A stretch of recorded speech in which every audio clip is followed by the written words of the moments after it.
महाकुंभ 2025 की शुरुआत हो चुकी है और आज प्रथम अमृत स्नान किया गया है। आज आपको बता दें कि तकरीबन 1 करोड़ श्रद्धालु आज पहुंच सकते हैं अमृत स्नान के लिए।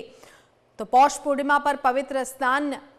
और चलिए सीधे हमारी सहयोगी मौलिका शर्मा हमारे साथ प्रयागराज से जुड़ चुकी हैं। मौलिका जी, जिस तरह की तस्वीरें हम अपेक्षित करते हैं कि प्रयागराज में ऐसी तस्वीरें होनी चाहिए, वही भव्य और अलौकिक आभास आज सुबह से हो रहा है, क्योंकि लगातार आप लोगों की मदद से हम लोग वहां पर ग्राउंड जीरो से रिपोर्ट देख पा रहे हैं, तस्वीरें देख पा रहे हैं। आप वहां पर मौजूद हैं, किस तरह से आप महसूस कर पा रही हैं इस भव्य अलौकिक दिव्य महाकुंभ को?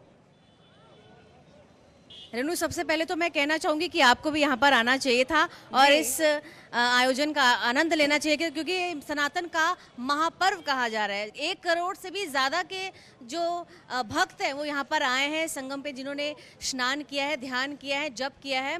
तीर्थ, जिसको तीर्थों का राजा प्रयागराज भी कहा जाता है, प्रयाग में यदि आप आएंगे तो इतनी तादाद में यहाँ पर लोग हैं। मैं आपसे बात भी करवाना चाहूँगी कुछ लोगों की जो सुबह से यहाँ पर आए हुए हैं और जिन्होंने स्नान किया है। अब जी, क्या कहेंगे आप? नमस्कार, प्रयागराज में सभी का स्वागत। जय जय गंगे मैया। यहाँ के हम लोग राजस्थान से आए हैं, यहाँ कर हमारे को बहुत ही अच्छा लगा है और बहुत ही अच्छी व्यवस्था है। हम सभी का स्वागत करते हैं।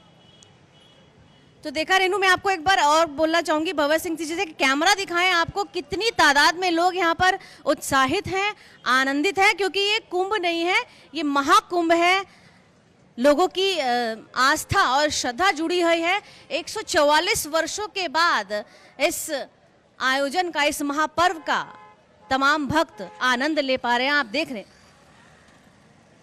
बिल्कुल मौलिका, और ये जो तस्वीरें दूर दूर देश ही नहीं बल्कि जी बिल्कुल मौलिका, इसी सवाल पर मैं आना चाह रही थी कि देश से तो श्रद्धालु पहुंच ही रहे हैं, पर विदेशों से भी। आप ये देखिए कि भारत की जो सनातन संस्कृति है और जो भारत की सभ्यता है, और इस महाकुंभ की गूंज विदेशों तक है। दिवंगत जो स्टीव जॉब्स हैं, उनकी पत्नी तक कल्पवास के लिए यहाँ पर पहुंची है। इसी से अंदाजा लगाया जा सकता है कि ये महाकुंभ कितना भव्य, दिव्य और अलौकिक, और इसकी गूंज विदेशों तक है। बिल्कुल, इसको आप आस्था कहेंगी, इसे आप विश्वास कहेंगी।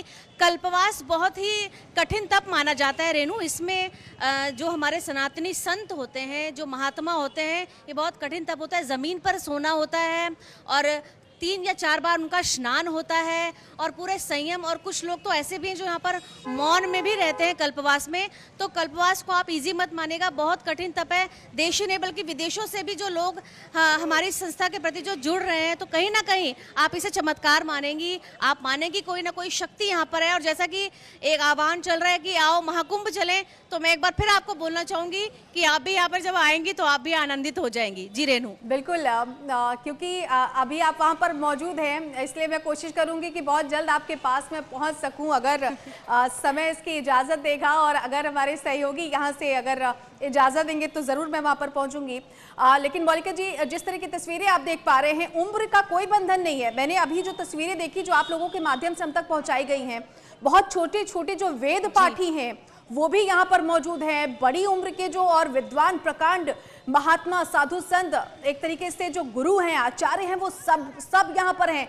उम्र का कोई बंधन नहीं है यहाँ पर जो इस महाकुंभ में पहुंचा है। बिल्कुल रेनू, मैं आपको बताना चाहूंगी कि कल जो हमने दर्शन किए वो दिव्य थे। एक 3 साल के बच्चे को जब हमने देखा, संत की उपाधि उसको मिली है, तो हमें बहुत प्रसन्नता भी हुई। और हमने ये भी सोचा कि इतना छोटा बच्चा और उसकी आस्था और श्रद्धा देखिए आप। तमाम साधु संत उसको घेरे हुए थे, उसने संत चोला धारण किया हुआ था। एक 80 वर्ष की महिला हमें यहाँ पर मिली, जो इतना बोझा लेकर अपने सर पर वो यहाँ पर आई हैं। उनका कहना है कि मुझे यहाँ 144 वर्षों का जो आज पुण्य पूरा कमा लूंगी, क्योंकि 144 वर्षों के बाद ये कुंभ नहीं है रेनू, ये महाकुंभ है, जिसका आनंद लेने के लिए देश ही नहीं, मैं लगातार बता रही हूँ, विदेशों से भी लोग आ रहे हैं। एक बार फिर मैं अपने कैमरामैन भवर सिंह से कहना चाहूंगी कि एक बार दिखाएं हमारे तमाम दर्शकों को किस तरह से तमाम लोग यहाँ पर दूर दराज से आ रहे हैं। मैं बात भी करवाऊंगी आपसे। जी, आप कहाँ से आए हैं? गोरखपुर से आए हैं। गोरखपुर से आए हैं आप यहाँ पर महाकुंभ का आनंद लेने? जी जी जी, योगी बाबा जो व्यवस्था बनाए हैं, उसी को देखते हुए हम लोग आए हैं कुंभ में स्नान करने। व्यवस्था के बारे में थोड़ा बताएं। यहाँ की व्यवस्था अच्छा है, अभी तो देख रहे हैं, व्यवस्था अच्छी दिख रही है। स्नान किया आपने? अभी नहीं, अभी तो जा रहे हैं। अच्छा, स्नान कर। कितने लोग आए आपके साथ? हम 10 लोग हैं। देखिए रेणु, कितने सब परिवार लोग यहाँ पर आ रहे हैं स्नान करने के लिए, ध्यान करने के लिए, जप करने के लिए, जिनका तप देखते ही बनता है। मैं आपको और लोगों से भी यहाँ पर बात करवाऊंगी जो दूर दूर से हैं। रात्रि में काफी आप देखिए लोग यहीं पर, इन लोगों ने शयन किया है, यहीं पर सोए हैं कि सुबह हम जल्दी से स्नान करें और स्नान का आनंद लें। देखिए